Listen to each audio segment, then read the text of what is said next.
Ils l'ont qualifié de sale. Mon frère, le Golden Boy du quartier financier de San Francisco, m'a publiquement porté un toast pour avoir épousé une femme qui jouait dans la boue, un coup bas lors de notre mariage, mais un signal clair de la hiérarchie. Pendant des années, j'ai enduré les plaisanteries suffisantes sur notre simple petite vie à la ferme, tandis que sa femme, la génie de la finance, amassait leur fortune. Puis le marché s'est effondré. Leur empire plaqué or s'est dissous en dette.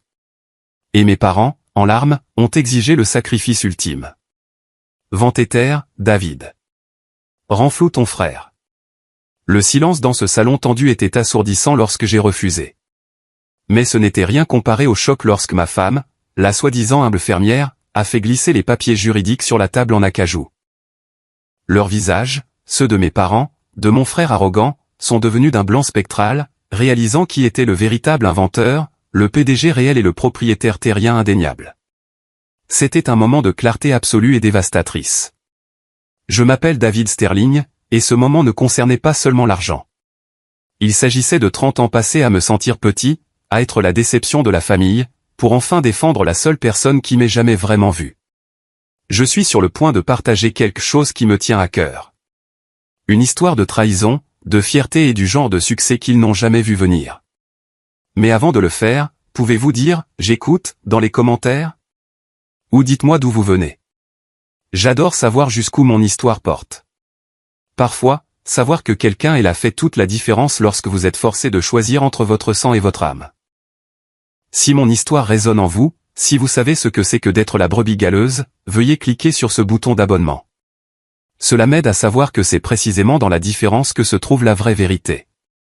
Maintenant, laissez-moi tout vous raconter. Les flûtes à champagne venaient de se poser dans un silence poli et anticipé. Au couple heureux qui a toujours joué dans la terre, avait ricané mon frère Victor Sterling, levant son verre de sorte que son bouton de manchette personnalisé capte la lumière. La foule a gloussé, leur rire contrôlé me frappant comme un coup de poing physique, confirmant la structure du pouvoir en ce jour le plus heureux de ma vie. Mon visage a brûlé alors que 200 yeux, appartenant à des avocats, des banquiers et des amis de la haute société du nom de Sterling, se sont tournés pour juger Owen et moi. Je savais que Victor ne pouvait pas résister. Il était l'enfant prodige, le MBA de Wharton avec un bureau d'angle dans le quartier financier de San Francisco, impeccablement vêtu, tandis que moi, le diplômé avec une mention très bien en sciences de l'environnement, j'étais assis là, me sentant comme un objet étranger à mon propre mariage. J'étais le fils qui avait choisi les champs plutôt que la finance, la croissance organique plutôt que la croissance du marché. Et maintenant, j'épousais une femme dont les mains étaient en permanence tachées par le travail de la terre. David, chéri, souris. Les gens regardent, a murmuré venimeusement ma mère Suzanne, ses ongles parfaitement manucurés s'enfonçant dans mon bras, une demande silencieuse de jouer le rôle du fils inférieur avec grâce.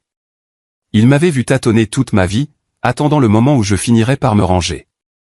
Et à leurs yeux, épouser Owen était le grand final de mon rangement. Sous la nappe en lin, la main calleuse d'Owen a trouvé la mienne. Son pouce a tracé des cercles, un encre silencieux et stable contre le ridicule qui résonnait. Ses yeux, du plus beau marron que j'ai jamais connu, ont rencontré les miens, complètement imperturbables. Laisse-les rire, a-t-elle murmuré, son souffle une chose chaude et réelle contre mon oreille. Nous savons ce que nous avons. C'est tout ce qui compte. Mon Dieu, que j'aimais ça. Elle avait travaillé sur le système d'irrigation ce matin-là, la poussière s'accrochant légèrement à sa simple chemise en coton. Elle était authentique, un phare d'honnêteté dans une pièce étouffée par des costumes pressés et des sourires calculés. Je n'arrive toujours pas à croire que tu épouses une fermière. Ma sœur cadette, Lena, s'est glissée sur le siège à côté de moi, la voix basse. Lena était la diplomate, essayant toujours d'adoucir les aspérités de la cruauté familiale. Maman prend des antiacides toute la semaine, a-t-elle ajouté, tentant un discours d'encouragement qui est tombé à plat. J'ai regardé Victor, à 31 ans, animer la pièce avec le charme exercé d'un politicien, sa femme Julia hochant la tête pendant qu'il discutait de la volatilité du marché, un monde dont je m'étais délibérément éloigné, mais je ne pouvais pas m'éloigner de ce dernier rejet public. Mesdames et messieurs, la voix de mon père Robert a coupé le brouhaha, formelle et retentissante. Il se tenait au pupitre, sa posture rigide, son expression un mélange soigneusement géré de déception et d'obligation. J'aimerais dire quelques mots sur mon fils, David. Mon sang s'est glacé. C'était l'éloge funèbre, pas le toast. David a toujours été unique, a-t-il commencé, et j'ai vu le sourire narquois de Victor, un poignard derrière sa flûte à champagne. Alors que ses frères et sœurs se concentraient sur leur carrière et leur réalisation, David a choisi un chemin différent, un chemin plus simple. Le mot « simple » est resté en suspens, épais et lourd, un jugement public final de ma valeur. J'ai senti la main d'Owen se resserrer. Il a choisi d'épouser Owen, une femme qui travaille de ses mains et comprend la valeur du travail acharné. La pose de Robert était angoissante, une performance calculée. Nous leur souhaitons le bonheur dans leur humble vie ensemble. Les applaudissements ont été polis, tièdes, des applaudissements de courtoisie pour l'échec de la famille. Ma mère, épongeant ses yeux avec un mouchoir, l'a confirmé. Ce n'étaient pas des larmes de joie. Elle pleurait la vie que je n'avais pas choisie. Ton père en fait vraiment des tonnes, a dit Owen, sa voix la seule chose stable dans la pièce. C'était ma famille traitant mon mariage comme les funérailles de mon potentiel. Il répète ce discours depuis des semaines, ai-je répondu, regardant Victor se pencher pour chuchoter quelque chose à sa femme, Julia. Ils ont tous les deux ri et je n'ai pas eu besoin d'entendre les mots pour savoir qu'ils parlaient de moi. C'était ma famille. Les gens qui auraient dû célébrer avec moi traitaient plutôt mon mariage comme les funérailles de mon potentiel. Chaque réussite que j'avais jamais obtenue, mon diplôme universitaire, mes prix d'enseignement, la petite entreprise que j'avais créée en vendant des produits biologiques, tout cela était rejeté parce que j'avais choisi l'amour plutôt que le statut. Tu sais quoi, ai-je dit, me levant si brusquement que ma chaise a raclé le sol. Le son a coupé le brouhaha de la réception et soudain, tout le monde me regardait à nouveau. J'ai levé mon verre d'eau, car bien sûr, j'étais trop pragmatique pour gaspiller du bon champagne pour un toast, et j'ai regardé directement mon frère. À la famille, ai-je dit, ma voix portant à travers la pièce soudainement silencieuse, et au fait d'apprendre qui est vraiment là pour vous quand ça compte. Le sourire de Victor a vacillé un instant, mais il s'est rapidement repris, levant son verre avec le reste de la salle. Le toast a semblé être une ligne tracée dans le sable, bien que je ne pense pas que quelqu'un d'autre l'ait encore réalisé. En me rasseyant, Owen s'est penché et a chuchoté, « C'est mon homme ». Je n'avais aucune idée à quel point ces mots s'avéreraient prophétiques. 3 ans plus tard, je me tenais dans le hall d'entrée en marbre de Victor, tenant un plat à gratin qui coûtait probablement moins cher que son paillasson. Le barbecue annuel de la famille Sterling battait son plein, et je pouvais déjà entendre la bande-son familière de mon enfance, des verres qui tintent, des rires forcés et l'art subtil de la surenchère déguisée en conversation. David. La voix de ma mère a retenti alors que je mettais le pied sur la terrasse immaculée. Te voilà. Nous parlions justement de la villa privée à Malibu que Julia a achetée. Bien sûr qu'ils en parlaient. Victor s'est approché dans un polo blanc fluide qui coûtait probablement plus cher que mon budget d'épicerie mensuel. Son sourire était aussi parfaitement entretenu que son aménagement paysager. « Oh, tu as apporté de la nourriture » a-t-il dit, lorgnant mon plat à gratin comme s'il pouvait contenir quelque chose de contagieux. Quelle attention. Gratin de haricots verts, ai-je dit, en le posant sur la table du traiteur, à côté du buffet préparé par des professionnels, de notre jardin. Est-ce bio? Julia est apparue à côté de son mari, un martini à la main, sa robe si impeccable qu'elle aurait pu couper du papier, ou juste basique? La question est restée en suspens tandis que plusieurs amis de la famille se sont tournés pour écouter. J'ai senti cette chaleur familière me monter au cou. C'est cultivé à la maison, a dit Owen doucement, s'approchant de moi. Son jean était propre, mais usé, sa chemise à boutons, en simple coton, à côté de celle de créateur de Julia. Tout en elle donnait l'impression qu'elle venait d'un autre monde. D'accord. D'accord. Victor a hoché la tête avec un intérêt exagéré. Le truc de l'agriculture. Comment ça va? Toujours à jouer dans la terre? Nous nous en sortons bien, ai-je dit, forçant ma voix à rester égale. La ferme est rentable depuis 2 ans. Victor a ri. Le son ressemblait à des carillons dans un ouragan. Rentable? Oh, chérie, c'est adorable. Julia vient de conclure une affaire qui vaut plus que ce que ta petite ferme rapporte probablement en une décennie. En fait, est intervenu mon père, s'approchant avec son bourbon. Je voulais justement te poser une question à ce sujet. Cette entreprise agricole, quand prévoyez-vous de faire quelque chose de plus substantiel de vos vies? Robert a prévenu ma mère, mais son-on suggérait qu'elle voulait aussi entendre la réponse. Nous sommes heureux, a dit simplement Owen. Le travail est bon. Un travail honnête. Un travail honnête, a répété Julia en faisant tourner son martini. C'est une façon de voir les choses. Cependant, je dois dire que vous regardez tous les deux lors des événements familiaux, c'est comme regarder un documentaire animalier. Ici, nous voyons les simples gens de la ferme dans leur habitat naturel. Le groupe autour de nous a gloussé. J'ai vu Léna grimacer de l'autre côté de la terrasse, mais elle n'a rien dit. Au moins, nous dormons bien la nuit, ai-je dit, les mots m'échappant avant que je puisse les retenir. Le rire s'est éteint. Le sourire de Julia s'est crispé. Qu'est-ce que ça veut dire, a demandé Victor, sa voix assez tranchante pour couper du verre. Rien, ai-je dit rapidement. Juste que le travail physique fatigue. Mais le mal était fait. J'avais franchi une ligne invisible et tout le monde pouvait le sentir.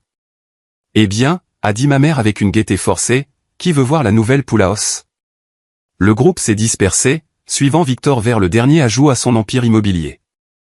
J'ai commencé à suivre, mais Owen m'a attrapé le bras. Je vais vérifier le camion, a-t-elle dit. M'assurer qu'on n'a pas laissé les vitres baissées. Je savais qu'elle avait juste besoin d'air. Ces rassemblements étaient plus durs pour elle qu'elle ne le laissait paraître, regardant son mari se faire démolir par sa propre famille alors qu'elle restait là, impuissante à l'arrêter. Je viens avec toi, ai-je dit, mais elle a secoué la tête. Reste. Profite de ta famille. Le mot « profite » portait un poids que nous comprenions tous les deux.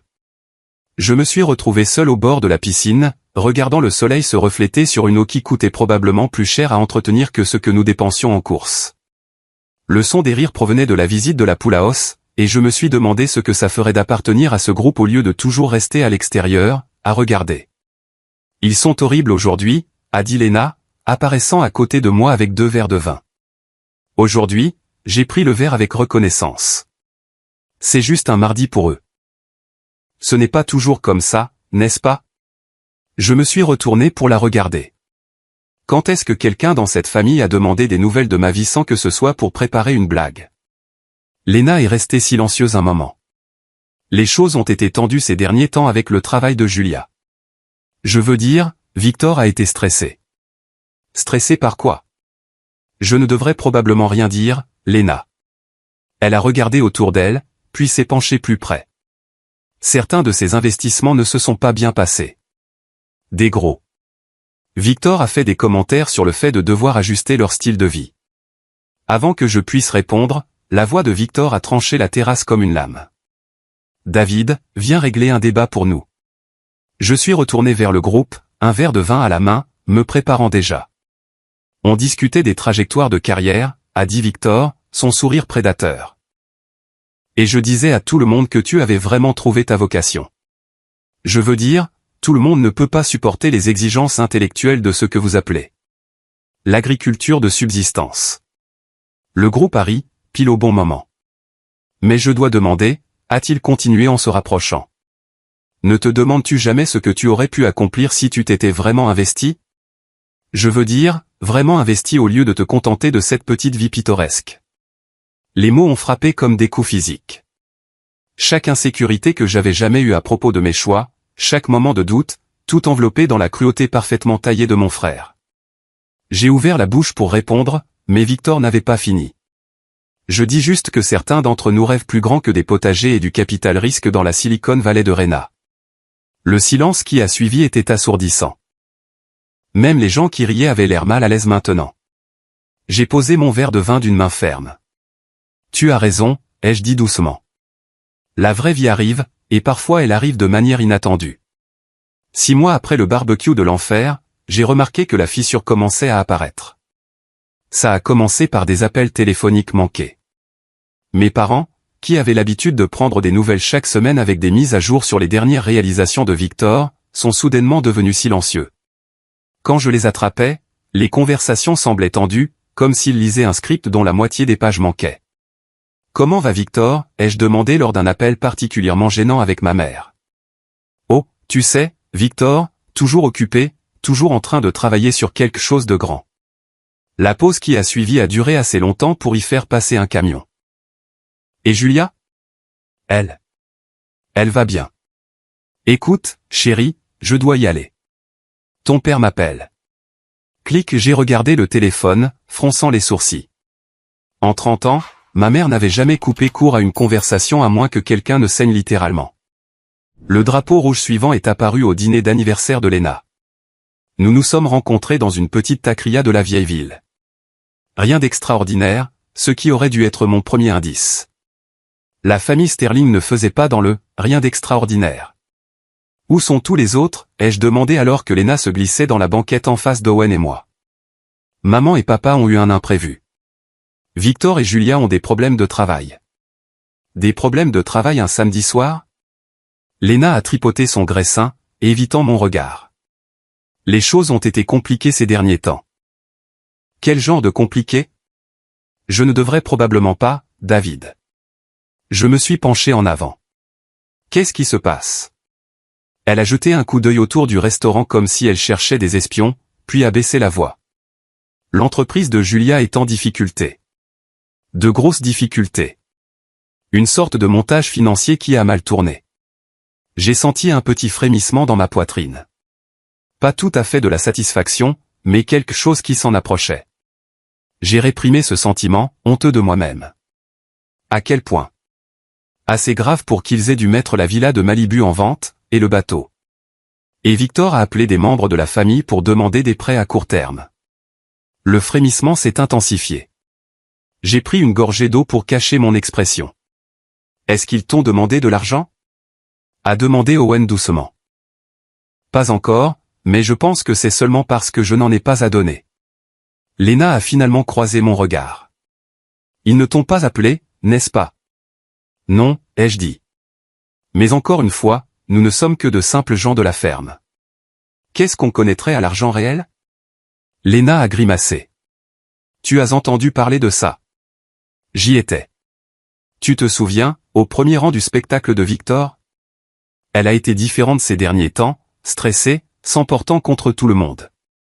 Même l'enfant prodige a de mauvais jours, je suppose. Nous avons mangé en silence relatif après ça, mais je sentais qu'Owen me regardait. Elle me connaissait assez bien pour reconnaître les rouages qui tournaient dans ma tête. Plus tard cette semaine-là, nous récoltions les tomates de fin d'été quand mon téléphone a sonné. Numéro inconnu. Bonjour, David. La voix était tremblante, plus vieille que dans mon souvenir. C'est ta mère. Maman, ça va? Tu as l'air. Je vais bien, mon chéri. Juste fatigué. Écoute, je me demandais. Pourrais-tu passer à la maison ce week-end? Il y a quelque chose dont nous devons discuter en famille. Le mot a fait frissonner ma colonne vertébrale. Dans le jargon Sterling, quelque chose dont nous devons discuter en famille n'était jamais une bonne nouvelle. Quel genre de quelque chose? C'est mieux si on en parle en personne. Peux-tu venir samedi après-midi vers 14 h? J'ai regardé Owen, qui faisait semblant de ne pas écouter en chargeant des tomates dans des caisses. Ses épaules étaient tendues. Je suppose. Dois-je apporter quelque chose? Juste toi et Owen, bien sûr. La ligne est devenue silencieuse, me laissant regarder mon téléphone. Réunion de famille, a demandé Owen sans lever les yeux. On dirait bien. Elle s'est redressée, s'essuyant les mains sur son jean. À propos de quoi? Elle n'a rien voulu dire, mais vu ce que Lena nous a dit, ils vont nous demander de l'argent. Ce n'était pas une question. Nous savions tous les deux que c'était vrai. Cette nuit-là, je suis resté au lit, fixant le plafond tandis que la respiration d'Owen s'égalisait à côté de moi. Une partie de moi, une plus grande partie que je ne voulais l'admettre, était presque excitée. Après des années à être traité comme la déception de la famille, ils allaient enfin avoir besoin de quelque chose de moi. L'ironie était délicieuse. Tous ces commentaires sur notre petite vie simple, et le fait de jouer dans la terre, et maintenant ils allaient venir chapeau bas chez la fermière qu'ils avaient passé des décennies à moquer. Mais une autre partie de moi, celle qui se souvenait encore d'avoir 7 ans et de vouloir désespérément que Victor m'inclue dans ses jeux, se sentait mal à l'idée de la douleur de ma famille. Le samedi matin est arrivé, gris et bruneux, correspondant à mon humeur. Owen était inhabituellement silencieuse alors que nous nous dirigions vers la maison de mes parents, ses mains stables sur le volant, mais sa mâchoire serrée. Quoi qu'il demande, a-t-elle dit alors que nous entrions dans l'allée familière. Souviens-toi que tu ne leur dois rien. Je sais. Vraiment? Parce que tu as un cœur tendre, David, et ils savent comment s'en servir contre toi. J'ai regardé la maison où j'avais grandi, avec sa pelouse parfaite et ses volets impeccables. Elle semblait plus petite que dans mes souvenirs, moins imposante. Ça ira. Mais alors que nous montions les marches du perron, mon téléphone a vibré avec un texto d'un numéro inconnu. Réunion de famille d'urgence, s'il te plaît, viens. On a besoin de toi. C'était de Victor, le même frère qui avait passé des années à me dire que je n'arriverais jamais à rien, demander mon aide. J'ai remis le téléphone dans ma poche et j'ai sonné à la porte, mon cœur martelant contre mes côtes. Il était temps de voir à quoi ressemblait la vraie vie, lorsqu'elle venait frapper à la porte du garçon de ferme. Le salon ressemblait à une salle d'audience lorsque nous sommes entrés. Tout le monde était déjà là, disposé en un demi-cercle soigné comme s'il planifiait cette embuscade depuis des semaines. Mes parents étaient assis sur le canapé, l'air plus vieux que dans mon souvenir. Victor était perché sur le bord du fauteuil, ses vêtements de marque froissés, son calme habituel fissuré sur les bords. Julia se tenait près de la fenêtre, le dos tourné, les mains profondément enfoncées dans ses poches. Seule Lena avait l'air vraiment mal à l'aise, me lançant un regard d'excuse depuis sa place sur le pouf. « David, Owen », a dit mon père en désignant les deux chaises qu'ils avaient clairement positionnées pour nous. « Merci d'être venus. » Nous nous sommes assis et je me suis immédiatement senti comme si j'étais au tribunal. « Alors » ai-je dit en rompant le lourd silence. « De quoi s'agit-il » Ma mère a tourné son alliance, une habitude nerveuse que je me souvenais de mon enfance. Nous voulions te parler de la situation familiale. Quelle situation ? Julia s'est finalement retournée et j'ai été choqué de voir à quel point elle avait l'air hagard. La confiance arrogante avait disparu, remplacée par quelque chose de désespéré et de coléreux. Arrête de faire semblant, David, a-t-elle cassé. Julia a prévenu Victor, mais sa voix manquait de son autorité habituelle. Non, j'en ai fini de faire semblant, a-t-elle continué. Ta sœur t'a parlé de nos problèmes, n'est-ce pas? Des investissements. J'ai jeté un coup d'œil à Lena, qui étudiait ses mains comme si elle détenait les secrets de l'univers. Elle a mentionné que vous aviez quelques difficultés. Des difficultés? Julia a laissé échapper un rire amer. C'est une façon de le dire. Ce que Julia veut dire, est intervenu mon père, c'est que la famille fait face à des défis financiers, des défis importants. À quel point important? La question est restée en suspens comme de la fumée. Finalement, ma mère a parlé. Nous pourrions tout perdre. Les mots ont frappé la pièce comme un coup physique, même si je m'en doutais, l'entendre le confirmer était différent. Tout, a demandé Owen doucement. La maison, les économies, les comptes de retraite. Les comptes de retraite, a dit mon père, la voix plate. Julia a aussi fait quelques investissements pour nous. Des investissements qui n'ont pas porté leurs fruits. J'ai regardé Julia, qui me fusillait du regard comme si c'était de ma faute. Je suis désolé d'entendre ça, ai-je dit prudemment. Mais je ne suis pas sûr de savoir pourquoi vous nous le dites. Parce que nous avons besoin de ton aide, a dit Victor en se penchant en avant. Pour la première fois de ma vie, mon frère me regardait avec quelque chose qui aurait pu être du désespoir. Notre aide. Téter, a dit mon père sans embâche. La ferme. Nous avons besoin que tu la vendes. Les mots m'ont frappé comme une gifle. Pardon? C'est le seul actif de la famille qui n'est pas impliqué dans le pétrin, a expliqué ma mère, la voix suppliante. Si tu vends la ferme, nous pouvons rembourser les dettes et recommencer. J'ai senti la main d'Owen trouver la mienne, sa poigne stable et chaude. Vous voulez que nous vendions notre maison, ai-je dit lentement. Pour réparer vos erreurs. Il ne s'agit pas d'erreurs, a dit Julia, sa voix montant. Il s'agit de famille, de faire ce qui est juste. Ce qui est juste, les mots sont sortis plus vifs que je ne le voulais. Ce qui est juste, c'est de demander à votre famille de sacrifier tout ce pourquoi elle a travaillé. Pourquoi tu as travaillé? Victor s'est levé, son calme se brisant enfin complètement. David, tu joues à la maisonnette sur un bout de terre. C'est la vraie vie. De vraies conséquences. De vraies conséquences pour des choix que vous avez faits. On est une famille, a pleuré ma mère, des larmes coulant sur son visage. La famille s'entraide. Où était cette loyauté familiale quand vous avez passé des années à vous moquer de tout ce que nous avons construit? Je me suis levé aussi, les mains tremblantes. Où était-elle quand vous avez traité Owen comme de la merde sous vos chaussures? Ce n'est pas juste, a dit mon père, mais sa voix manquait de conviction. N'est-ce pas? Vous voulez parler de juste? Parlons de chaque réunion de famille où vous nous avez fait sentir comme des cas sociaux. Chaque commentaire sur notre petite vie simple. Chaque fois que vous avez agi comme si nous vous mettions dans l'embarras simplement en existant. David, a commencé Léna. Mais j'étais lancé maintenant. Et maintenant, quand les plans de votre fils prodige s'effondrent, vous vous souvenez soudainement que nous existons. Soudainement, nous sommes une famille.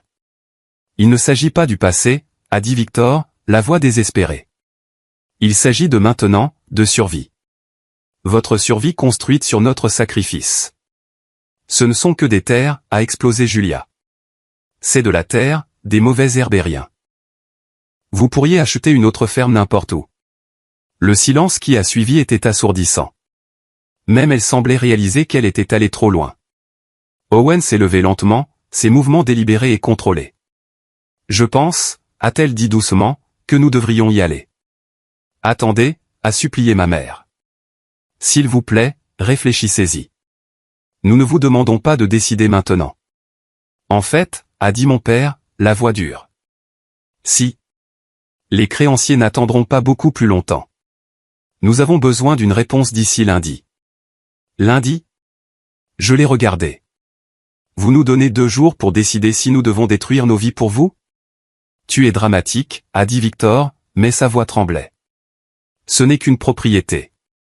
On parle de la vie des gens ici. De l'avenir de ma fille. Et notre avenir? Vous n'avez pas d'enfant, a-t-il rétorqué. Vous ne comprenez pas ce qui est en jeu. Les mots ont frappé comme un coup physique. L'implication tacite que notre mariage sans enfant rendait en quelque sorte nos vies moins valables flottait dans l'air entre nous. La mâchoire d'Owen s'est crispée et j'ai vu ses mains se serrer en poing. On s'en va, ai-je dit en attrapant mon sac à main. David, s'il te plaît, a appelé ma mère alors que nous nous dirigions vers la porte. Pensez-y, s'il vous plaît. Je me suis retourné une dernière fois, regardant ces gens qui partageaient mon sang mais qui semblaient être des étrangers. J'y penserai, ai-je dit. Mais vous devriez aussi penser à quelque chose. Vous devriez penser au genre de personnes qui demandent à leur famille de tout perdre pour les sauver de leurs propres erreurs.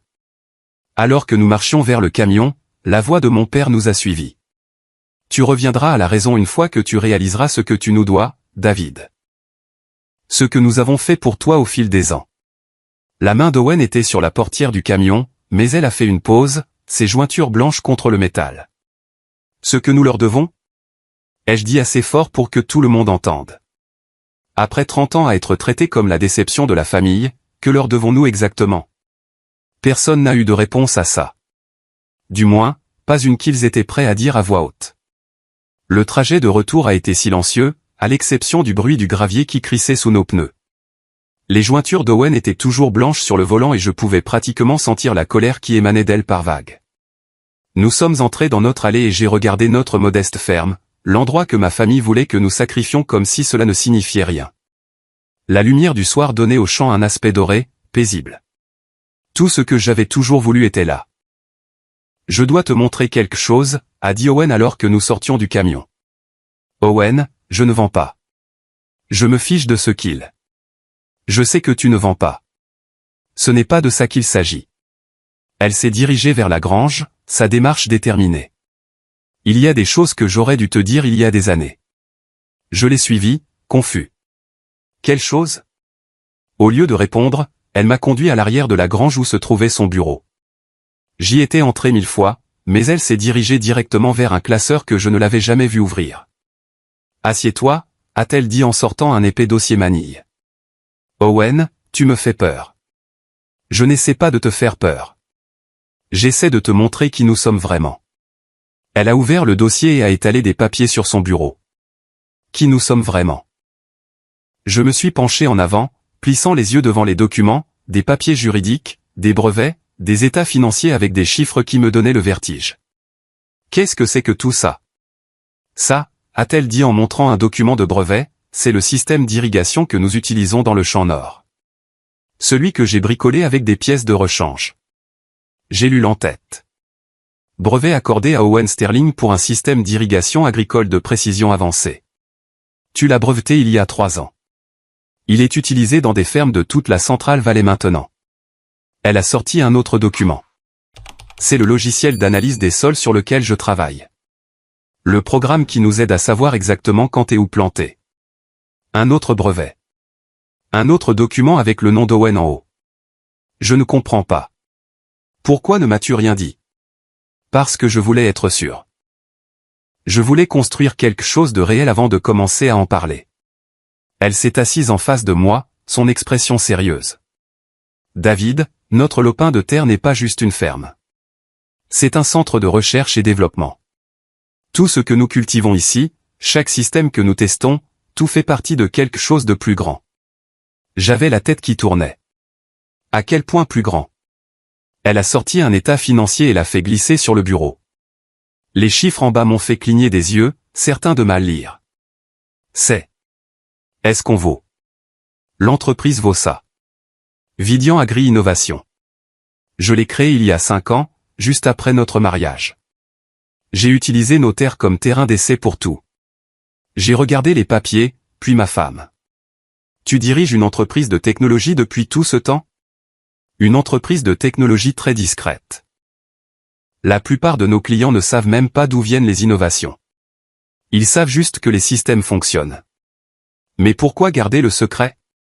Pourquoi laisser ma famille penser que nous sommes juste des fermiers? Owen est restée silencieuse un moment, organisant les papiers en piles bien nettes. Parce que je voulais voir qui ils étaient vraiment, a-t-elle dit finalement. Je voulais voir comment ils nous traiteraient quand ils pensaient que nous n'avions rien à offrir. Les mots m'ont frappé comme un coup physique. Tu savais tout ce temps, tu savais comment ils nous voyaient, et tu as juste laissé faire. Je les ai laissés montrer leur vraie couleur. Oui. Pendant que je souffrais à chaque réunion de famille en pensant que nous étions vraiment les parents pauvres. Owen, as-tu la moindre idée de ce que ça faisait d'être assis là pendant qu'ils se moquaient de tout ce qu'on avait construit, en pensant que peut-être ils avaient raison? Que j'avais peut-être gâché ma vie? Owen a tendu la main vers la mienne, mais j'ai reculé. Tu m'as laissé douter de moi-même. Tu les as laissés me faire sentir petit. Je n'ai jamais voulu ça, mais tu l'as permis. Le silence s'est étiré entre nous, lourd de années de vérité non dite. Il y a plus, a-t-elle dit doucement. Je me suis retourné vers elle. Plus quoi? L'entreprise de Julia. Les investissements qui ont échoué. Owen a sorti un autre dossier. Elle a parié contre nous. Contre Vidian Agri Innovation. Les mots n'avaient pas de sens au début. Qu'est-ce que tu veux dire? Elle a vendu nos actions à découvert, a mis l'argent de ses clients, y compris le fonds de retraite de tes parents, sur un pari que notre entreprise échouerait. Je me suis de nouveau affalé sur la chaise, le tableau complet se mettant enfin en place. Elle a perdu leur argent, en pariant contre nous. Chaque centime. Elle était si convaincue que tout ce qui était lié à de simples fermiers devait être sans valeur qu'elle a tout misé sur notre échec. Mon téléphone a vibré sur le bureau. Un texto de Lena. Ils viennent à la ferme demain, tous. Papa dit qu'ils n'accepteront pas un non. J'ai montré le message à Owen. Elle l'a lu, puis m'a regardé avec quelque chose qui aurait pu être de l'anticipation. Bien, a-t-elle dit. Qu'ils viennent. Bien, Owen. Ils vont exiger qu'on vende tout. Ils vont apprendre la vérité, a-t-elle interrompu, se levant et rassemblant les papiers dans leur dossier. Tout? Qu'est-ce que tu prévois? Je prévois de leur donner exactement ce qu'ils demandent depuis toutes ces années, une véritable éducation sur qui nous sommes et ce que nous valons. Et ensuite, nous verrons s'ils sont vraiment de la famille ou s'ils sont juste des gens qui partagent ton ADN. J'ai regardé ma femme, vraiment regardé, et j'ai réalisé que je voyais une facette d'elle que je n'avais jamais connue. La fermière tranquille était toujours là, mais en dessous se trouvait quelque chose de plus dur, de plus calculateur. Tu prépares ça depuis longtemps, n'est-ce pas? Je m'y prépare. Il y a une différence.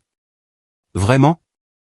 Elle a croisé mon regard et pour la première fois depuis que je la connaissais, Owen avait l'air dangereuse. Je suppose qu'on le saura demain. Ils sont arrivés comme un front orageux.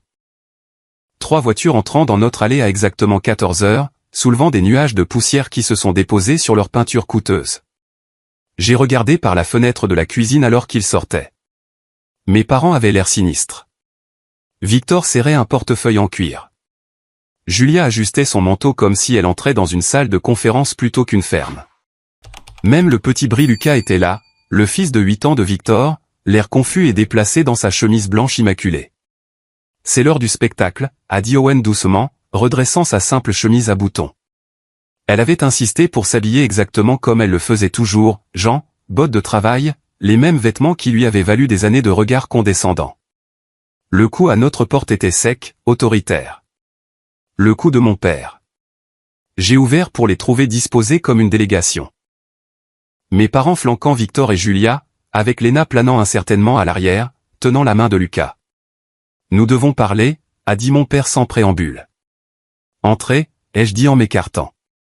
Ils sont entrés dans notre salon, et je les ai regardés admirer les meubles simples, les courtes pointes faites à la main, les photos de famille sur la cheminée, la même pièce où ils étaient venus des dizaines de fois. Mais maintenant, ils la voyaient différemment, calculant sa valeur, mesurant son potentiel de sacrifice. Asseyez-vous, s'il vous plaît, a dit Owen en désignant le canapé et les fauteuils.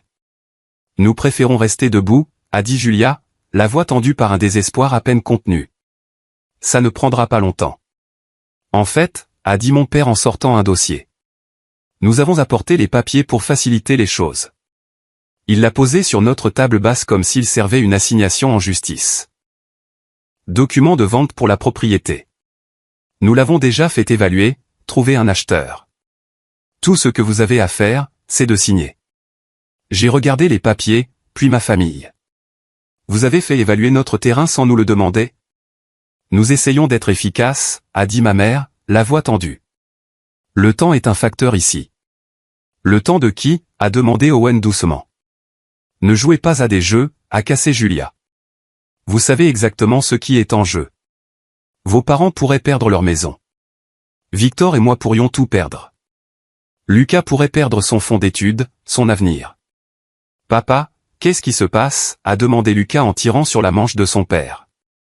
Rien, mon chéri, a dit Victor rapidement. Les adultes parlent juste. De quoi? De la famille, a dit ma mère, les yeux fixés sur moi. De la façon dont la famille prend soin les uns des autres.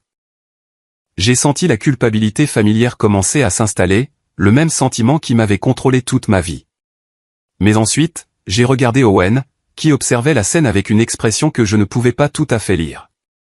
Vous avez raison, a-t-elle dit soudainement. La famille devrait prendre soin les uns des autres. Un soulagement a inondé le visage de ma mère. Oh, Dieu merci. Je savais que tu comprendrais. C'est pourquoi, a continué Owen en se dirigeant vers son bureau dans le coin. Je pense qu'il est temps d'avoir une conversation honnête sur la famille. Elle a sorti un épais dossier manille, le même que la nuit dernière, et est retournée dans le salon. Qu'est-ce que c'est? A demandé Victor, lorgnant le dossier avec suspicion. De l'information, a dit Owen en s'installant dans son fauteuil. Sur qui nous sommes vraiment, sur ce que ce lopin de terre représente réellement. Nous n'avons pas le temps pour les jeux, a dit mon père avec impatience. Nous avons besoin d'une décision. Vous en aurez une, a dit Owen. Mais d'abord, laissez-moi vous demander quelque chose, Julia. À votre avis professionnel, que diriez-vous que vaut cette ferme? Julia a jeté un coup d'œil dédaigneux autour d'elle. Peut-être 200 000, 300 000 si vous avez de la chance. C'est un terrain décent, mais ce n'est pas exactement un bien immobilier de premier choix. Évaluation intéressante. Owen a ouvert le dossier et a sorti un document. Et si je vous disais que ce lopin de terre est en fait le siège de recherche et développement d'une entreprise valant plus de 50 millions? La pièce est devenue complètement silencieuse. Quoi? A dit Victor faiblement. Vidian Agri-Innovation, a continué Owen d'un ton conversationnel. Peut-être en avez-vous entendu parler. Votre femme, certainement. Le visage de Julia est devenu blanc. C'est impossible. Vraiment? Owen a sorti un autre document. Brevet numéro 10 847 392. Système d'irrigation agricole de précision avancée. Inventeur, Owen Sterling, déposé il y a 3 ans, actuellement sous licence à des fermes de toute la Central Valley. Elle a posé le brevet sur la table basse à côté des documents de vente. Brevet numéro 11 203 047, logiciel d'analyse prédictive des sols, également le mien, sous licence à des entreprises agricoles du pays. Un autre document a rejoint le premier. Dois-je continuer? Parce que j'ai environ 30 autres brevets ici, tous développés ici même, sur ce lopin de terre sans valeur. Ma mère regardait les papiers comme s'ils étaient écrits dans une langue étrangère. Je ne comprends pas, c'est simple, a dit Owen. Pendant que vous étiez tous occupés à nous mépriser, nous construisions quelque chose de significatif. Mais tu n'es qu'une fermière, a dit mon père faiblement. Je suis une fermière qui se trouve avoir un doctorat en génie agricole de Stanford. Je suis aussi la PDG d'une entreprise qui révolutionne la façon dont la nourriture est cultivée dans ce pays.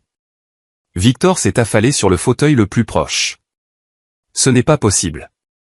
Oh, si. Owen a sorti un état financier. Vous voulez voir nos bénéfices trimestriels?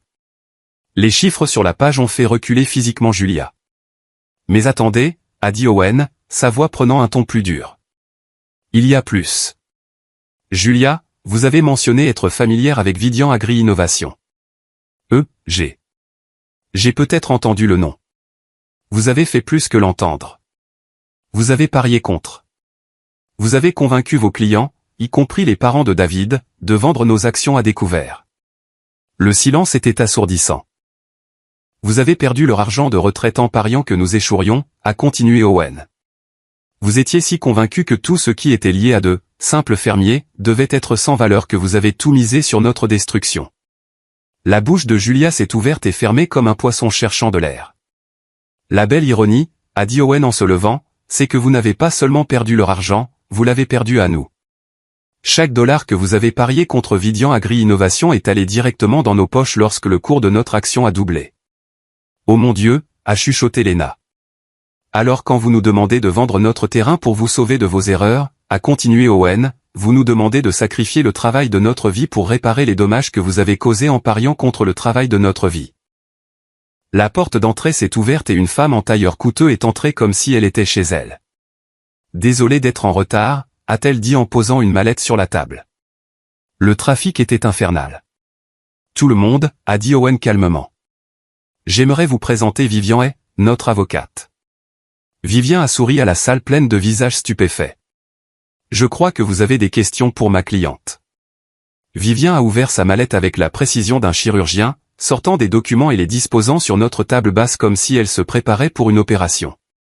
Les papiers de vente que mon père avait apportés semblaient soudainement pathétiques à côté des documents juridiques officiels qui s'étalaient sur la surface. Commençons par les bases, a dit Vivian en ajustant ses lunettes. La propriété en question est détenue en pleine propriété par Vidian Agri-Innovation, une société entièrement détenue par Owen Adouy et David Sterling. Pas de privilèges, pas d'hypothèque, pas de charge d'aucune sorte. C'est impossible, a dit mon père. Nous les avons aidés avec la compte.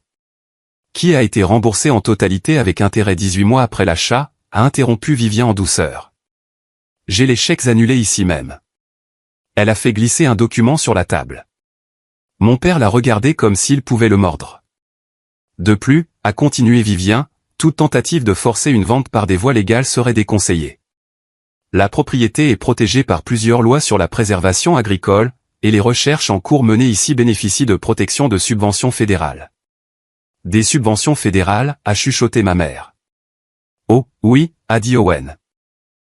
Le département de l'agriculture des États-Unis, l'USDA, s'est beaucoup intéressé à notre travail. Nous développons actuellement des systèmes de culture résistants à la sécheresse qui pourraient révolutionner l'agriculture dans les régions touchées par le climat. Julia a enfin retrouvé sa voix. Tout cela est très impressionnant, mais ça ne change rien au fait que nous sommes une famille, que nous avons besoin d'aide. Famille, ai-je répété en me levant. Le mot avait un goût amer dans ma bouche. Parlons de la famille, voulez-vous? J'ai marché jusqu'à la cheminée et j'ai pris une photo encadrée de ma remise de diplôme universitaire. Vous vous souvenez de ce jour? J'ai obtenu mon diplôme avec mention très bien en sciences de l'environnement. Vous savez ce que vous m'avez dit, papa? Le visage de mon père était de pierre. Vous avez dit, dommage que ce ne soit pas un vrai diplôme comme le commerce ou le droit. Vous avez dit que j'avais perdu 4 ans à étudier la terre et les plantes. J'ai posé la photo et j'en ai pris une autre. Le jour de notre mariage. Et ce jour, où j'ai épousé l'amour de ma vie. Vous avez passé toute la réception à vous excuser auprès des gens pour mon mauvais choix. Vous avez dit à tante Margaret que vous espériez que je retrouverais la raison avant qu'il ne soit trop tard. David, a commencé ma mère. Je n'ai pas fini. Ma voix était stable, mais mes mains tremblaient. Chaque réunion de famille pendant 5 ans, chaque fête, chaque anniversaire, chaque célébration. Vous vous êtes assuré que je sache exactement où je me situais. La déception, l'échec, celui qui s'est contenté de moi. Victor pleurait maintenant, son calme finalement disparu. On ne le pensait pas, vous pensiez chaque mot. Je me suis retourné pour lui faire face directement. Vous avez qualifié notre vie de blague.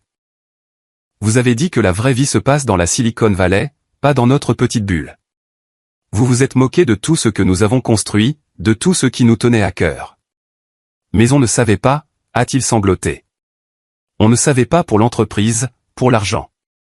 Et c'est exactement le problème. Les mots ont explosé hors de moi. Vous ne saviez pas, et vous ne vous en souciez pas. Vous avez vu ce que vous vouliez voir. 2 personnes que vous pouviez mépriser pour vous sentir mieux. Vivien s'est raclé la gorge. Si je peux me permettre, il y a une autre question que nous devrions aborder, les pertes financières que votre famille a subies. Elle a sorti un autre document. Vidian Agri-Innovation a suivi les positions courtes prises contre notre action. Nous sommes tenus de signaler les transactions importantes à la CFTC. Julia est devenue encore plus pâle, si c'était possible. Les transactions ont été effectuées par l'intermédiaire de Triconcordia Capital Partners, où Madame Julia Sterling est associée principale. L'exposition totale était d'environ 2,3 millions de dollars, représentant les comptes de retraite de 17 clients. 17 familles, a dit Owen doucement. 17 familles qui vous ont confié les économies de leur vie et vous avez tout parié sur le fait que nous échouerions. C'était une chose sûre, a dit désespérément Julia. Les startups de technologie agricole échouent 90% du temps. Les chances étaient que vous fassiez vos devoirs avant de risquer l'argent des autres, a interrompu Vivien. Avez-vous visité l'entreprise? Avez-vous fait des recherches sur les brevets? Avez-vous examiné les antécédents de l'équipe de direction? Silence. Vous ne l'avez pas fait, n'est-ce pas? Vous avez vu, agriculture, et vous avez supposé que c'était sans valeur, tout comme vous avez supposé que nous étions sans valeur. On peut poursuivre, a soudainement dit mon père. Pour les pertes, pour les dommages. Vivien a souri, et ce n'était pas une expression agréable. S'il vous plaît, faites-le. J'adorerais expliquer à un jury comment votre belle-fille a perdu votre argent de retraite en pariant contre l'entreprise de votre fils. Rien que l'image serait fascinante. Que voulez-vous, a demandé Victor, la voix brisée. Que voulez-vous de nous? J'ai regardé autour de la pièce ces gens qui partageaient mon sang, mais qui n'avaient jamais vraiment été ma famille. Mes parents qui avaient passé 30 ans à me faire sentir petit. Mon frère qui avait transformé la cruauté en un article. Julia qui avait joué l'avenir de leur famille sur sa propre arrogance. Et le petit Hazan et Lucas m'eut assis dans le coin, regardant son monde s'effondrer. Je veux que vous partiez, ai-je dit simplement. Je veux que vous sortiez par cette porte et que vous ne reveniez jamais. David, s'il te plaît, a supplié ma mère. On est désolé. On est tellement désolé. On a fait des erreurs, mais on est une famille. Non, ai-je dit, et le mot a eu un goût de liberté. La famille ne se traite pas de la façon dont vous nous avez traités. La famille ne passe pas des années à se démolir. La famille ne revient pas en rampant seulement quand elle a besoin de quelque chose. Mais et nous, a demandé Victor. Et Lucas? Et son avenir? J'ai regardé mon neveu, cet enfant innocent pris dans les décombres des échecs des adultes. L'avenir de Lucas n'a jamais été ma responsabilité. C'était la vôtre, et vous l'avez joué. Tu vas vraiment nous laisser tout perdre, a demandé mon père. Après tout ce qu'on a fait pour toi. Tout ce que vous avez fait pour moi. J'ai ri, et ça a sonné dur même à mes propres oreilles. Qu'avez-vous fait exactement pour moi, papa? À part passer 30 ans à me faire sentir que je n'étais pas assez bien. Il n'a pas eu de réponse. La réunion est terminée, a dit Owen en se levant. Vivien, voudriez-vous escorter nos invités dehors? Attends, a dit Victor, le désespoir rendant sa voix aiguë. Tu le regretteras, David. Tu regretteras d'avoir tourné le dos à ta famille. Quand tu seras vieux et seul, tu te souviendras de ce jour et tu souhaiteras avoir fait un autre choix. J'ai croisé son regard et pour la première fois de ma vie, je n'avais pas peur de mon frère. Tu as raison, ai-je dit. Je me souviendrai de ce jour. Je m'en souviendrai comme du jour où j'ai finalement cessé de te laisser définir ma valeur. Ils sont sortis comme des personnes en deuil quittant des funérailles, emportant leurs demandes et leurs sentiments de Dieu avec eux. Par la fenêtre, je les ai regardés s'éloigner en voiture, ne laissant que des nuages de poussière et le silence. Pour la première fois en 30 ans, j'étais libre. Le silence après leur départ était différent de tout ce que j'avais connu.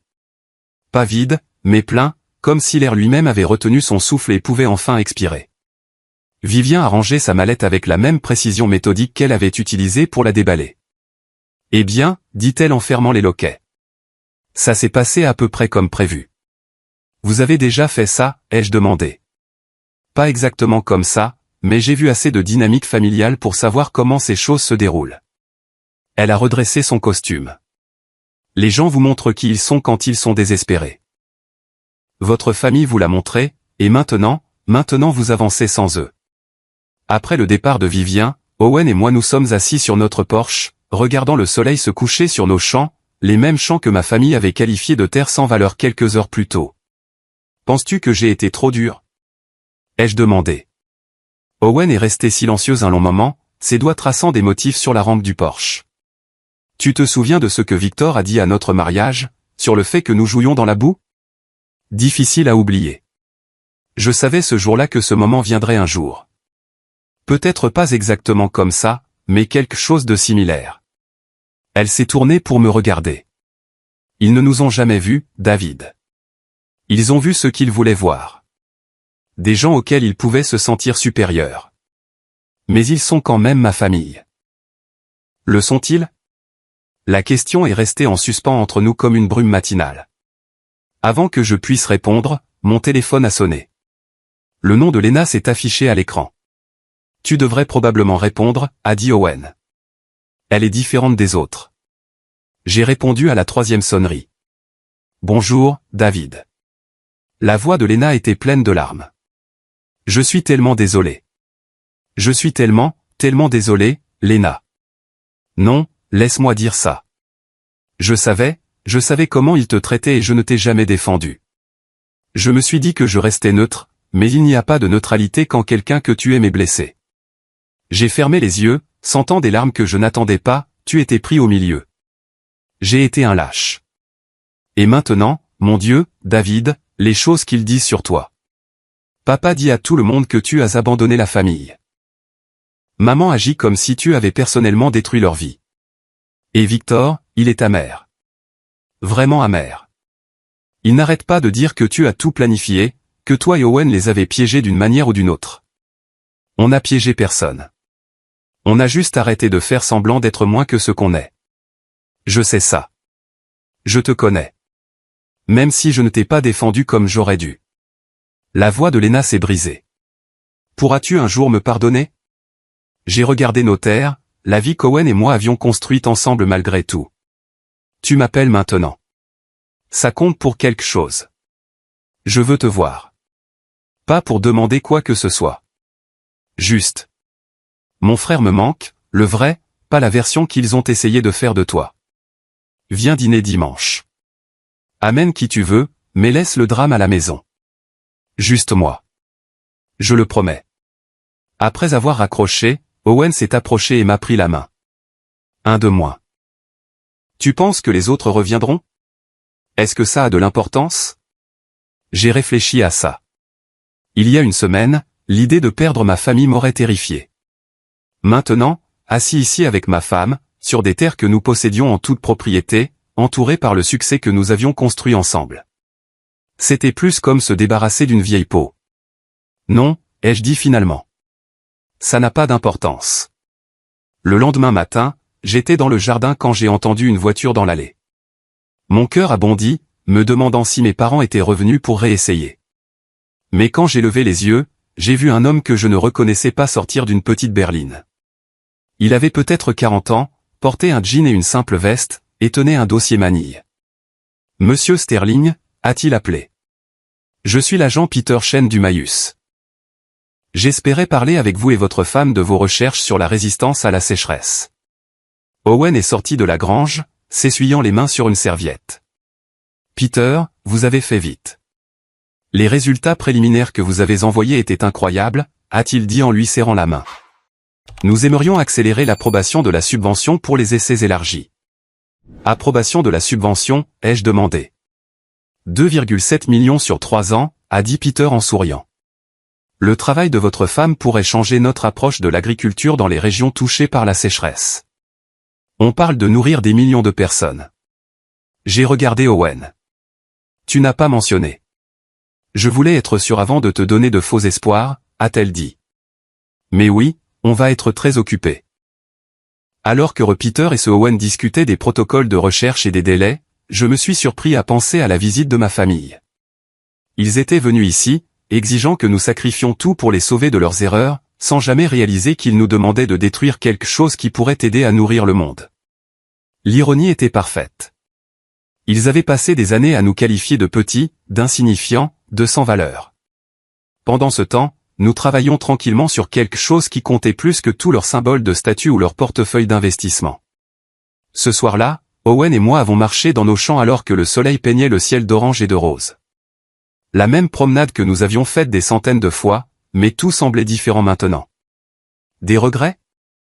A-t-elle demandé. J'ai pensé aux larmes de ma mère, au désespoir de Victor, au petit Lucas pris au milieu des échecs des adultes. J'ai pensé aux années d'humiliation, au sentiment constant de ne pas être assez bien, à la façon dont il m'avait fait douter de tout ce que j'avais choisi. Non, ai-je dit, et je le pensais. Pas de regrets. Même à propos de ta famille. Ils ont fait leur choix bien avant aujourd'hui. Ils ont choisi de nous voir comme moins que ce que nous étions. Ils ont choisi de parier contre nous, littéralement et métaphoriquement. J'ai arrêté de marcher et je me suis retourné pour lui faire face. Je nous choisis. Je choisis cette vie, ce travail, cet avenir que nous construisons. Owen a souri, le même doux sourire qui m'avait fait tomber amoureux d'elle au départ. Bien, parce que j'ai des projets pour nous. De grands projets. Plus grands qu'une entreprise de 50 millions de dés.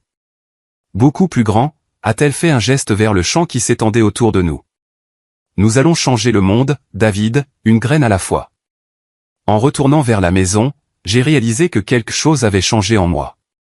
La partie de moi qui avait toujours cherché l'approbation de ma famille, qui avait porté leur déception comme un poids, elle avait disparu. À sa place se trouvait quelque chose de plus fort, de plus propre.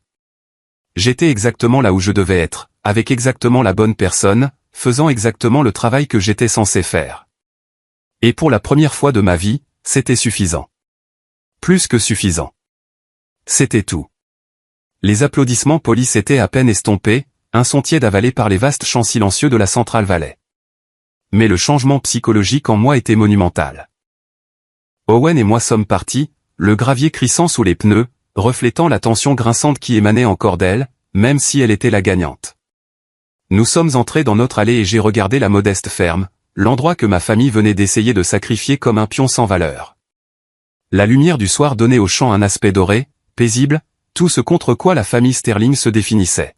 « Je dois te montrer quelque chose, » a dit Owen, sa voix basse, déterminée, alors que nous sortions du camion. « Owen, je ne vends pas. Je me fiche de ce qu'il. Je sais que tu ne vends pas.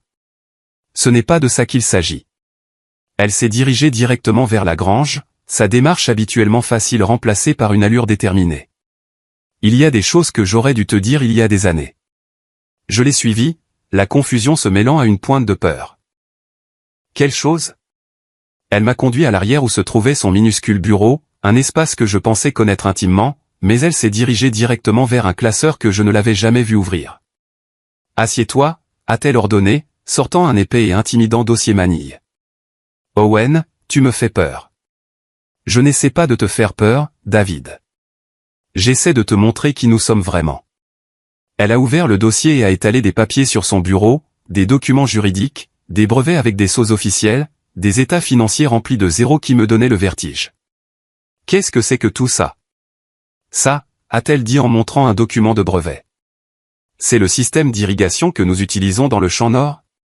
Celui que j'ai bricolé avec des pièces de rechange. » L'entête disait, brevet accordé à Owen Sterling pour un système d'irrigation agricole de précision avancée.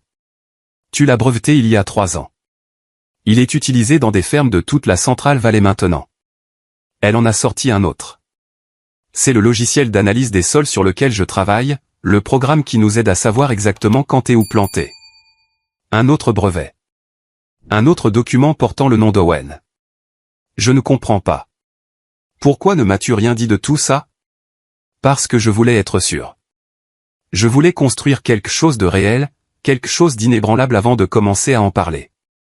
Elle s'est assise en face de moi, son expression très sérieuse. David, notre lopin de terre n'est pas juste une ferme. C'est le principal centre de recherche et développement de mon entreprise. Tout ce que nous cultivons ici, chaque système que nous testons, tout fait partie de quelque chose de plus grand. À quel point plus grand? Ai-je respiré, la tête me tournant. Elle a fait glisser un état financier sur le bureau. Le nombre en bas m'a fait cligner des yeux, convaincu que j'hallucinais. Est-ce qu'on vaut? L'entreprise vaut ça. Vidian Agri-Innovation, a-t-elle confirmé? Je l'ai créée il y a 5 ans, juste après notre mariage. J'ai utilisé nos terres comme terrain d'essai pour tout. J'ai regardé les documents, puis de nouveau ma femme, la femme qu'ils appelaient une simple fermière. Tu diriges une entreprise de technologie depuis tout ce temps. Une entreprise de technologie très discrète. La plupart de nos clients ne savent même pas d'où viennent les innovations. Ils savent juste que les systèmes fonctionnent. La prise de conscience m'a frappé avec la force d'un coup physique. Mais pourquoi le secret? Pourquoi laisser ma famille penser que nous sommes juste des fermiers? Owen est restée silencieuse, organisant méticuleusement les papiers en piles bien nettes et indéniables. Parce que je voulais voir qui ils étaient vraiment, a-t-elle dit, sa voix baissant à un murmure rauque. Je voulais voir exactement comment ils nous traiteraient quand ils pensaient que nous n'avions rien à leur offrir. L'air m'a manqué. Tu savais tout ce temps. Tu savais comment ils nous voyaient et tu as juste laissé faire. Je les ai laissés montrer leur vraie couleur. Oui. Pendant que j'étais assis là, à chaque réunion de famille, souffrant de leurs blagues, pensant que nous étions les parents pauvres. Owen, as-tu la moindre idée de ce que ça faisait d'être assis là pendant qu'ils se moquaient de tout ce que nous avions construit, pensant que peut-être ils avaient raison? Que j'avais peut-être gâché ma vie?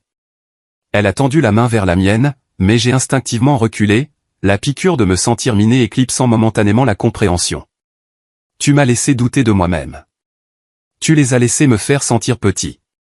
Je n'ai jamais voulu ça pour toi, a-t-elle insisté. Mais tu l'as permis, ai-je rétorqué, les années de honte intériorisée bouillonnant. Le silence entre nous était lourd, plus épais que les vérités tacites de mon enfance. Il y a plus, a-t-elle dit doucement, sortant un autre dossier. Plus quoi? L'entreprise de Julia. Les investissements qui ont échoué. Elle a poussé le dernier dossier vers moi. Elle a parié contre nous, David. Contre Vidian Agri-Innovation. Les mots n'avaient pas de sens. Qu'est-ce que tu veux dire? Elle a vendu nos actions à découvert, a convaincu ses clients, y compris le fonds de retraite de tes parents, sur un pari sur que mon entreprise échouerait. Je me suis effondré sur la chaise, le tableau complet et dévastateur se mettant enfin en place. Elle était si convaincue que tout ce qui était lié à de simples fermiers devait être sans valeur qu'elle a tout misé sur notre destruction. Mon téléphone a vibré sur le bureau, un texto de Lena. Ils viennent à la ferme demain. Tous. Papa dit qu'ils n'accepteront pas un non. J'ai montré le message à Owen. Elle l'a lu, puis m'a regardé avec quelque chose de vif dans les yeux. Bien, a-t-elle dit. Qu'ils viennent. Bien, Owen.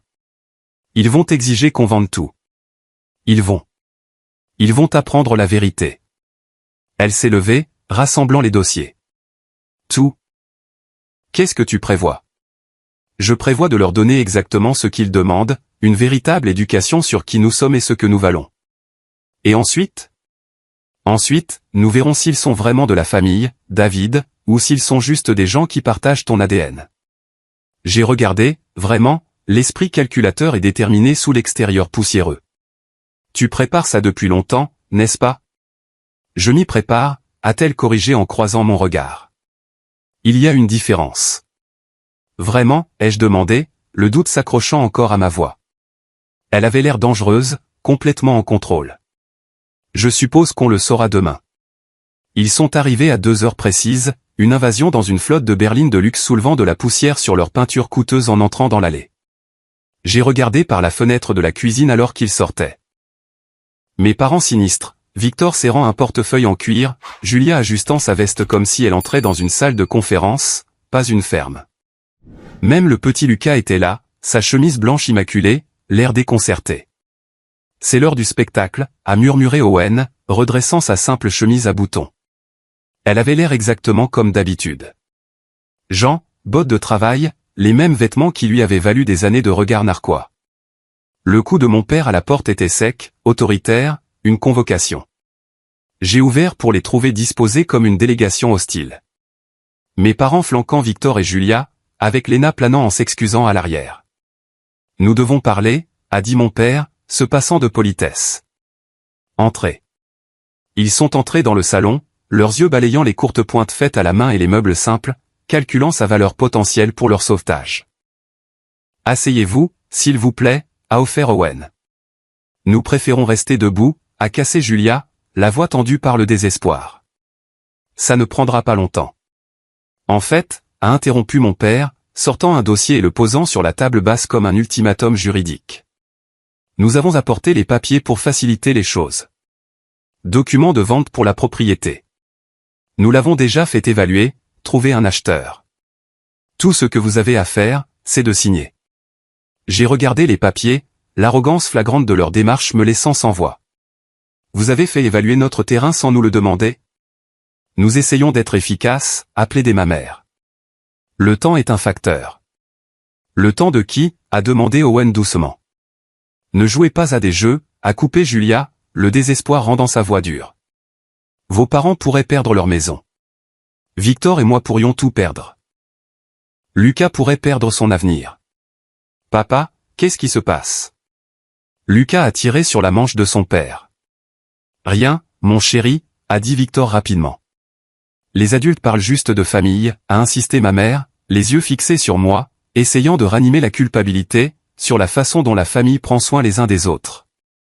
La honte familière a commencé à revenir, la programmation ancrée de 3 décennies. Mais ensuite, j'ai regardé Owen, debout, ferme. Vous avez raison, a-t-elle dit soudainement. La famille devrait prendre soin les uns des autres. Un soulagement a envahi le visage de ma mère. Oh, Dieu merci. Je savais que tu comprendrais. C'est pourquoi, a continué Owen en se dirigeant vers son bureau. Je pense qu'il est temps d'avoir une conversation honnête sur la famille. Elle est revenue avec le épais dossier manille. Qu'est-ce que c'est? A demandé Victor, la suspicion assombrissant son soulagement. De l'information, a dit Owen en s'asseyant, sur qui nous sommes vraiment, sur ce que ce lopin de terre représente réellement. Nous avons besoin d'une décision, pas d'un séminaire, a grogné mon père.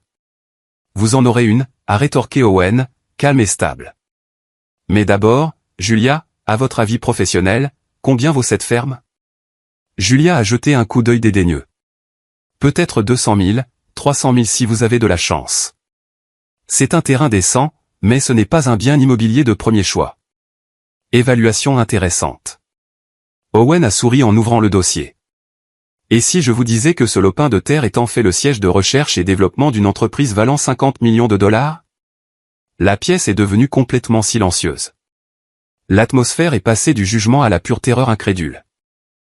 Quoi? A balbutié faiblement Victor. Vidian Agri-Innovation, a annoncé Owen d'un ton conversationnel. Peut-être en avez-vous entendu parler. Votre femme, certainement. Le visage de Julia a perdu toute couleur. C'est impossible. Vraiment? Owen a sorti le premier document de brevet. Brevet numéro 10 847 392, système d'irrigation agricole de précision avancée, inventeur Owen Sterling, déposé il y a 3 ans, actuellement sous licence à des fermes de toute la Central Valley. Elle a posé le brevet juste à côté des pathétiques documents de vente de mon père. Le deuxième brevet a suivi, logiciel d'analyse prédictive des sols.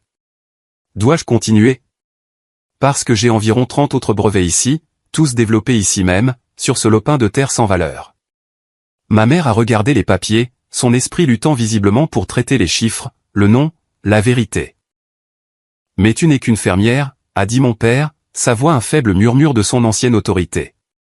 Je suis une fermière qui se trouve avoir un doctorat en génie agricole de Stanford, a déclaré simplement Owen.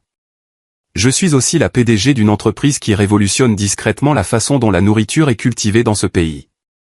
Victor s'est affalé sur le fauteuil le plus proche, le combat complètement disparu. Ce n'est pas possible. Oh, si, a confirmé Owen, sortant l'état financier. Vous voulez voir nos bénéfices trimestriels? Le chiffre a fait reculer physiquement Julia. Mais attendez, a dit Owen, sa voix devenant tranchante comme un rasoir. Julia, vous avez mentionné être familière avec Vidian Agri-Innovation. J'ai peut-être entendu le nom. Vous avez fait plus que l'entendre. Vous avez parié contre. Vous avez convaincu vos clients, y compris les parents de David, de vendre nos actions à découvert. Le silence était écrasant. Vous avez perdu leur argent de retraite en pariant que nous échouerions, a continué Owen, livrant le coup de grâce dévastateur. Vous étiez si convaincu que tout ce qui était lié à de simples fermiers devait être sans valeur que vous avez tout misé sur notre destruction. La belle ironie, c'est que vous n'avez pas seulement perdu leur argent, vous l'avez perdu à nous. Oh mon Dieu, a chuchoté Lena, les larmes aux yeux. Alors quand vous nous demandez de vendre notre terrain pour vous sauver de vos erreurs, a conclu Owen, se tenant droite. Vous nous demandez de sacrifier le travail de notre vie pour réparer les dommages que vous avez causés en pariant contre le travail de notre vie. À ce moment précis, la porte s'est ouverte et une femme élégamment vêtue est entrée.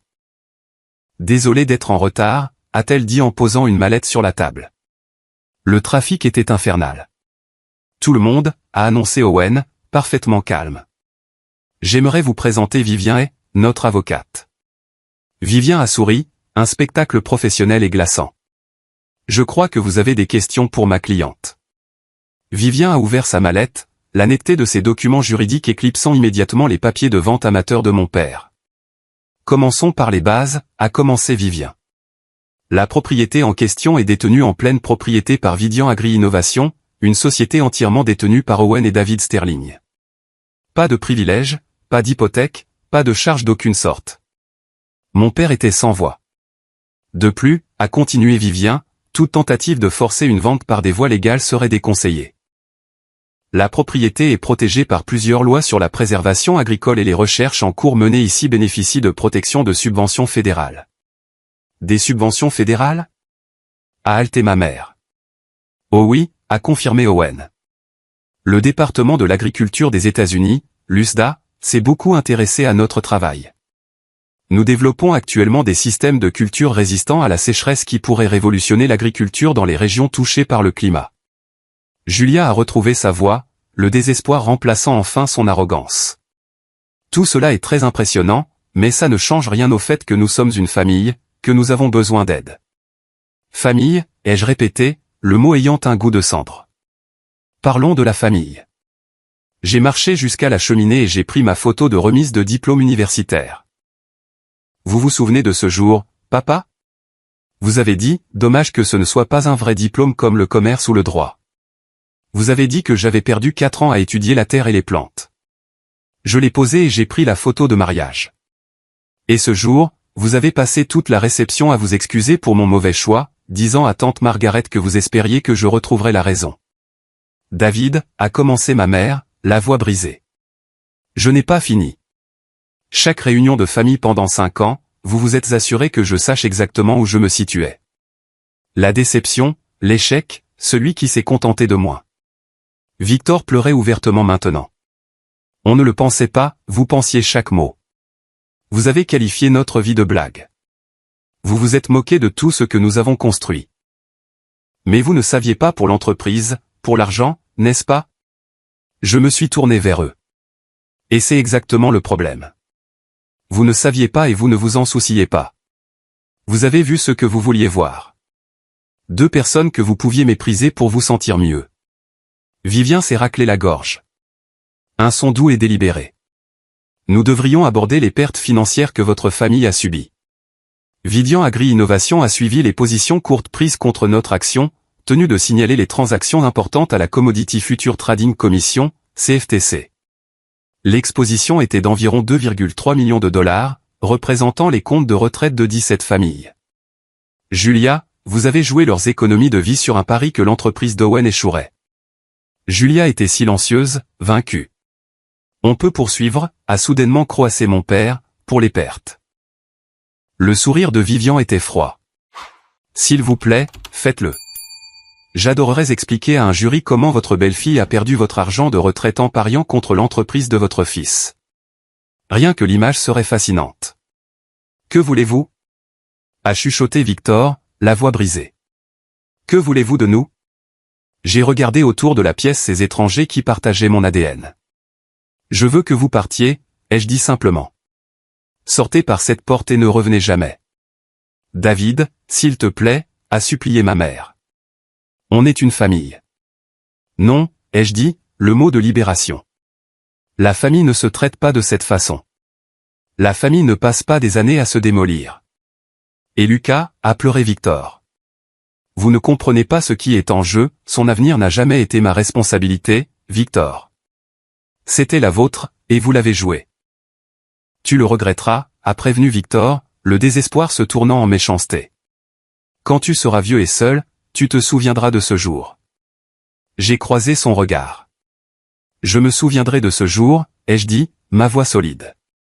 Je m'en souviendrai comme du jour où j'ai finalement cessé de te laisser définir ma valeur. Ils sont sortis, vaincus, ne laissant que poussière et silence. Pour la première fois en 30 ans, j'étais libre. Ketuchan Binvazuka. Le silence après leur départ était profond, non pas vide, mais plein, comme si l'air lui-même avait retenu son souffle et pouvait enfin expirer. Vivien a rangé sa mallette. Les gens vous montrent qui ils sont quand ils sont désespérés. Votre famille vous l'a montré. Maintenant, vous avancez sans eux.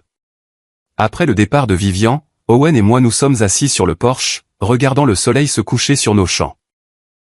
Penses-tu que j'ai été trop dur, ai-je demandé, les derniers vestiges de culpabilité s'accrochant à moi. Owen a tracé la rampe. Ils ne nous ont jamais vus, David. Ils ont vu ce qu'ils voulaient voir. Des gens auxquels ils pouvaient se sentir supérieurs. Sont-ils de la famille? La question est restée en suspens entre nous. Mon téléphone a sonné. Lena. Elle est différente, a murmuré Owen. J'ai répondu. La voix de Lena était pleine de larmes. J'ai été un lâche, David. Je savais comment il te traitait, et je ne t'ai jamais défendu. Il n'y a pas de neutralité quand quelqu'un que tu aimes est blessé. Ma poitrine s'est serrée. Je veux te voir. Mon frère me manque, le vrai. Viens dîner dimanche, ai-je dit. Juste toi. Laisse le drame à la maison. Après avoir raccroché, Owen a pris ma main. Un de moins. Tu penses que les autres reviendront? Est-ce que ça a de l'importance? J'ai réfléchi. Je nous choisis. Je choisis cette vie, ce travail, cet avenir que nous construisons. Non, ai-je dit finalement. Ça n'a pas d'importance. Le lendemain matin, l'agent Peter Chen de l'USDA est arrivé, non pas pour nous perquisitionner, mais pour accélérer une subvention de 2,7 millions de dollars. Le travail de votre femme pourrait changer notre approche de l'agriculture dans les régions touchées par la sécheresse. On parle de nourrir des millions de personnes. Alors qu'Owen et Peter discutaient de l'impact mondial, j'ai réalisé toute l'ironie parfaite, ma famille avait essayé de détruire quelque chose qui était discrètement prêt à nourrir le monde. Ce soir-là, en marchant dans les champs que Robert avait qualifiés de terre sans valeur, Owen a demandé, des regrets? J'ai regardé, les champs dorés, la vie que nous avions construite, une vie définie par le courage, l'autonomie et une valeur authentique. Non, ai-je dit, et je le pensais. Pas de regrets. Je nous choisis. Bien, elle a souri, un sourire dangereux et magnifique. Parce que j'ai des projets pour nous, David, bien plus grands qu'une entreprise de 50 millions de dollars. Nous allons changer le monde, une graine à la time.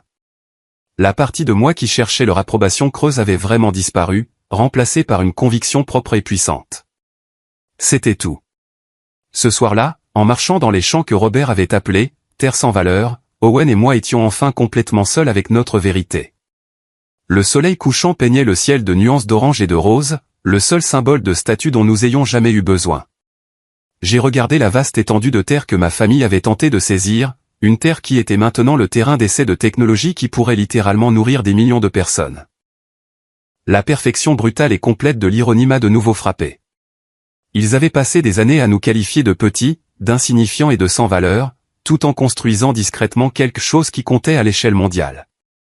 Ils ont parié leur avenir sur notre échec parce que leur arrogance les a empêchés de voir que la véritable valeur ne crie rarement depuis un bureau du quartier financier de San Francisco. Parfois, elle pousse tranquillement dans la terre. Des regrets, a demandé Owen, sa voix douce, ses yeux fixés sur l'horizon lointain. J'ai pensé aux résidus de culpabilité, à la honte que j'avais portée pendant 3 décennies, aux larmes d'une mère qui pleurait mes choix, et à la méchanceté désespérée d'un frère qui n'a reconnu ma valeur que lorsqu'il en a eu besoin. Non, ai-je dit, et je le pensais de chaque fibre de mon être. Pas de regrets. Ils ont fait leur choix bien avant aujourd'hui. Ils ont choisi de nous voir comme moins que ce que nous étions.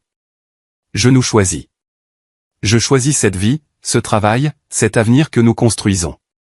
Elle a souri, le même doux et dangereux sourire qui m'avait sorti de la cage dorée de ma famille. Bien, parce que j'ai des projets pour nous, David. Bien plus grands qu'une entreprise de 50 millions de dollars. Nous allons changer le monde, une graine à la fois. La partie de moi qui cherchait leur approbation creuse avait vraiment disparu, remplacée par une conviction propre et puissante. J'étais exactement là où je devais être, avec exactement la bonne personne, faisant exactement le travail que j'étais censé faire. C'était tout.